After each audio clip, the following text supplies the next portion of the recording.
रामधारी गुप्ता उच्च गति अभ्यास खंड 1 प्रतिलेखन संख्या 13, 14 व 15 गति 120 शब्द प्रति मिनट।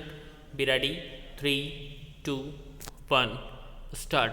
महोदय, यह भी विचार किया गया है कि जो व्यक्ति समाज में काम करता है, चाहे आविष्कार का काम करे चाहे दूसरा कोई काम करे, उसको उस काम में तब तक सफलता नहीं मिल सकती है जब तक कि समाज का सहयोग या समाज ने जो परिश्रम किया है या कुछ आविष्कार किया है उसका उपयोग उसको प्राप्त न हो, उसका उपयोग वह न कर सके। इसलिए जब भी कोई व्यक्ति किसी वस्तु का आविष्कार करता है तो आविष्कार करने में न केवल उसका अपना परिश्रम रहता है, लेकिन साथ ही साथ समाज ने जो काम किया होता है, चाहे विज्ञान के क्षेत्र में या प्रौद्योगिकी के क्षेत्र में या किसी अन्य क्षेत्र में, उस सब से भी वह लाभान्वित होता है। स्टॉप। इसलिए जब हम किसी आविष्कारक के किसी आविष्कार के अधिकार की रक्षा करना चाहते हैं तो उसके साथ साथ यह भी विचार हमारे दिमाग में आता है, जिस व्यक्ति ने समाज की सहायता से आविष्कार किया है उस समाज को भी उसका फल अधिक से अधिक मिलना चाहिए। स्टॉप। माननीय मंत्री जी ने भी कहा है कि पेटेंट लॉ इस सिद्धांत पर आधारित होना चाहिए। विराम पैरा। मैं समझता हूँ कि पेटेंट लॉ के पीछे दो सिद्धांत निश्चित हैं।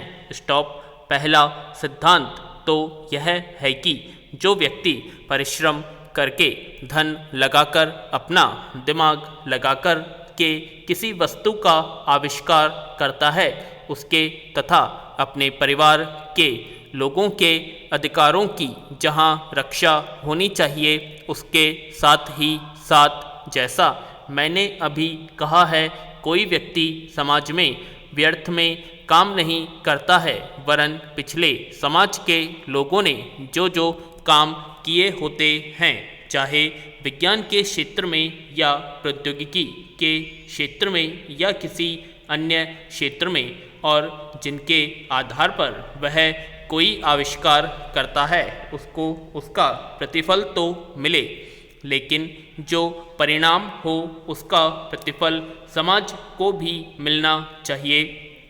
मंत्री महोदय ने कहा है कि जो यह सिद्धांत है वह भी इस विधेयक के पीछे स्थापित किया गया है और इस बात का ध्यान रखा गया है कि जहां हम किसी व्यक्ति के आविष्कार के जो अधिकार हैं, चाहे धन के उपार्जन का अधिकार हो या प्रतिष्ठा प्राप्त करने का अधिकार हो, उसे प्रतिष्ठा और चाहे धन का, दोनों का लाभ व्यक्ति विशेष को भी मिले।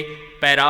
महोदय, देश में जो उद्योग धंधा चल रहा है या देश की उन्नति करने का, देश में समृद्धि लाने का जो वैज्ञानिक या प्रौद्योगिकीय आविष्कार हो रहा है, उसमें भी उसका उपयोग पूरा हो। स्टॉप। यदि ऐसा हो तभी मैं समझता हूँ कि हमारी पेटेंट प्रणाली सफल सिद्ध हो सकती है। स्टॉप। यह प्रश्न उठ सकता है कि किस सीमा तक व्यक्ति के अधिकार की रक्षा की जाए और किस सीमा तक उसके अधिकार का हनन किया जाए ताकि समाज का अधिक से अधिक लाभ हो, समाज उसका अधिक से अधिक उपयोग कर सके। स्टॉप। एक दृष्टिकोण जो इसके पीछे है, हमें इस बात का अभिमान है कि हम 101 करोड़ हैं, हमारी कई जातियां हैं, कई धर्म, कई भाषाएं और कई प्रकार के रीति रिवाज हैं। इस विविधता से हमें लाभ उठाना चाहिए, किंतु आज भेदभाव का भूत हमारे सिर पर चढ़ रहा है।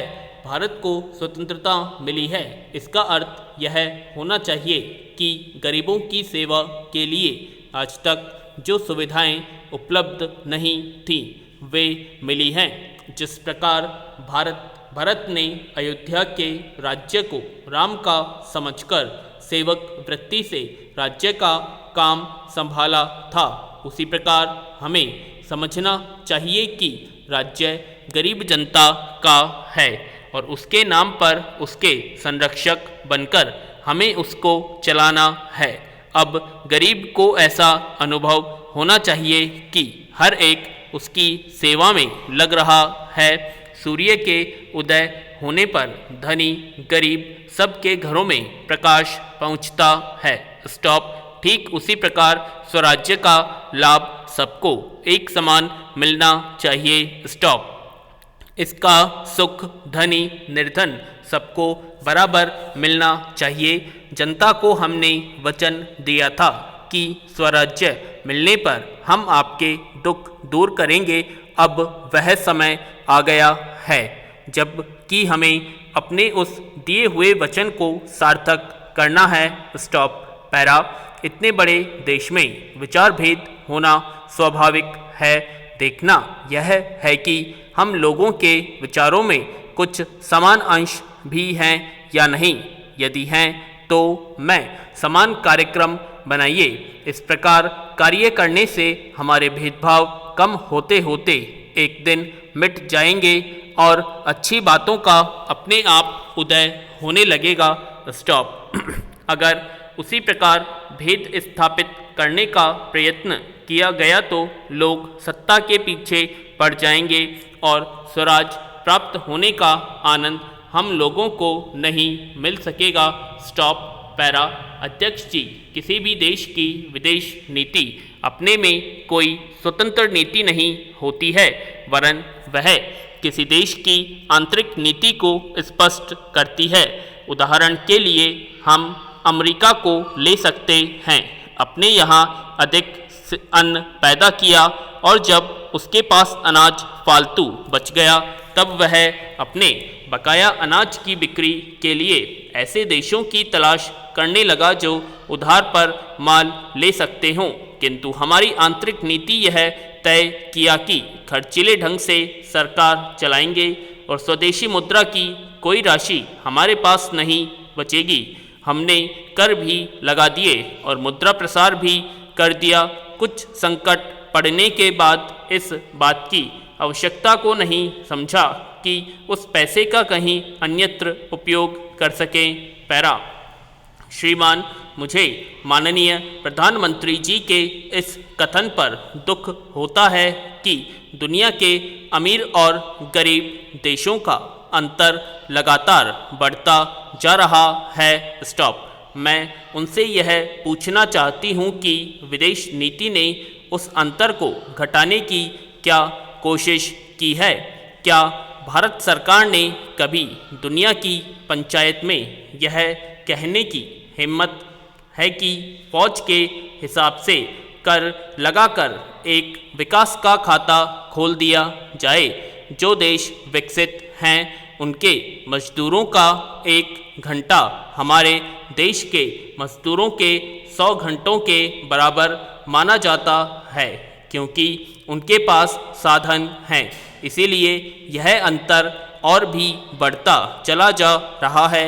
किसी देश के अंदर आंतरिक नीति में अमीरी और गरीबी का अंतर बढ़ता चला जा रहा हो और वह दुनिया के देशों में विद्यमान अमीरी और गरीबी के इस अभिशाप को समाप्त करेगा, यह समझ में आने वाली बात नहीं है। स्टॉप। पैरा। अब मैं आपका ध्यान एक बात की ओर दिलाना चाहती हूँ। पूर्वी जर्मनी को मान्यता देते हमें परेशानी होती है, इसलिए कि शायद पश्चिमी जर्मनी को बुरा लगे, लेकिन पश्चिमी जर्मनी ने तो अपनी रक्षा का भार दूसरों पर छोड़ दिया है। उसने अपनी पूरी शक्ति इस बात पर लगा दी है कि अधिक से अधिक उत्पादन किया जाए। आपने जो समय दिया उसके लिए मैं आभार प्रदर्शन करता है और आपका धन्यवाद करता हूँ। स्टॉप।